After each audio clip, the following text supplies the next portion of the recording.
Good day, gentlemen. This is your humble vassal, Professor J. Mark, for the Empress Club. This is the initiation process. The sixth thing that men do not do, and that is become conduits for evil. And Dr. Miles Monroe said that spirits cannot operate legally on earth without a body. And that fascinated me, and I said, wow, that's amazing. And I saw when this gentleman walked across the street to the other street, 4 lanes of traffic. The day went from a perfectly beautiful day to death and destruction. And my mind went on the movie Fallen by Denzel Washington, where evil passed from person to person whenever they touched. And I saw that young man affected everybody, even myself. That's my mind went on Fallen, and I refused to be pulled into it. Excuse me. And that's when I realized we are conduits for evil. We can be conduits of evil, knowingly or unknowingly. So as of today, since there's a big difference between doing things knowingly and unknowingly, you are never to knowingly allow yourself to be used for conduit of evil. That young man disrupted the peace. And from that, the cussing and carrying on, gun talk, threats of death, and promises of death. The situation escalated and escalated and escalated to where life had no value. And the Bible says, the Lord comes to give life. So if God's given life, and this young man's taking life, he can't be doing God's work. So Lord, this man's a conduit for evil.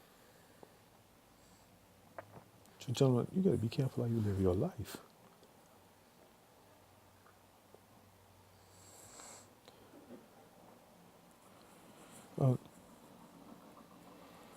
Ralph Waldo Emerson said something very profound. He said that the fruit is bred in the seed. And in 30 seconds, this young man planted a seed and reaped a bitter harvest, which could have caused the loss of life. And God knows how much damage could have happened if bullets started flying.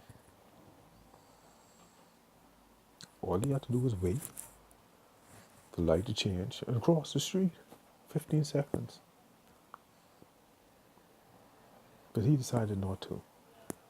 And the foolishness he did brought out the worst in others and allowed evil to pass through, just like in Fallen. Because it happened to me. I felt the anger stirring up in me because he impeded my progress. He was messing with my money, interfering with my plans, disrupting my money. And I got pulled into it, but I pulled back. Because when T.D. Jakes said vexation of spirit, you cannot think when your spirit is vexed. And he started to stir me. But at the end, I remember that sermon, not to allow my spirit to be vexed. And that's what he did. Excuse me, that's what he was talking about Samson and Delilah. When Samson's spirit gets vexed, he acted the fool. And what did that produce? Destruction. And what did that cause? People to hate him and wish to kill him. The same thing with this young man. This man, you never to allow evil the slightest quarter. And I remember when my teacher in high school, when I did something, she asked me, why did you do it? I said, that's the lesser evil. Oh, she made it to me. Don't you ever try that again. There's no such thing as lesser evil. There's no such thing as lesser evil. Because it's a trick to get you comfortable with evil. Because if you presented with 3 evils and you pick the lesser one, another evil is going to show up to make the second evil comfortable. And the greatest evil becomes acceptable when evil worse than that is thrown into the mix. So I made my point to never give evil any quarter. Never. And I saw it right there that day. Peaceful day to death and destruction. Less than 30 seconds. Excuse me. Uh, Something else my teacher said, which is so true, and I saw it there too. Evil is never an only child. Evil in the least is a Siamese twin, and evil has a multitude of siblings. Perfect example. Crossing the street, walking into traffic, gunplay, threats of death, and his friends join in. Cause two other men to respond in that frequency. Because I responded also, but I caught myself. I refuse to give evil a quarter. You get no place in my life. So, gentlemen, you have to be careful of that. You don't allow evil into your life. And the sad thing is, this young man had no light in his eyes. And I understand what Miles Monroe said, Dr. Miles Monroe said, when he said, spirits can't operate here legally without a body. And the divine spark in that young man was gone. And I said, that is how evil enters the world. When your divine spark is quenched. It may have been extinguished, it may have been quenched by something he did or the environment which you grew up in. And for the 10 to 15-year-olds, you have a choice.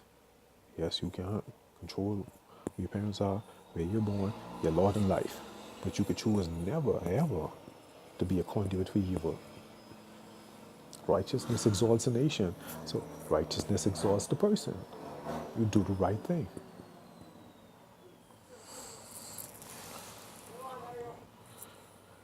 So, excuse me, you be careful of that. A, make sure you are not the conduit of evil. And B, you better make sure you recognize when you see evil working towards someone trying to pull you in. Then you get one life. One life. Make the most of it, gentlemen. We'll see you in chapter 7.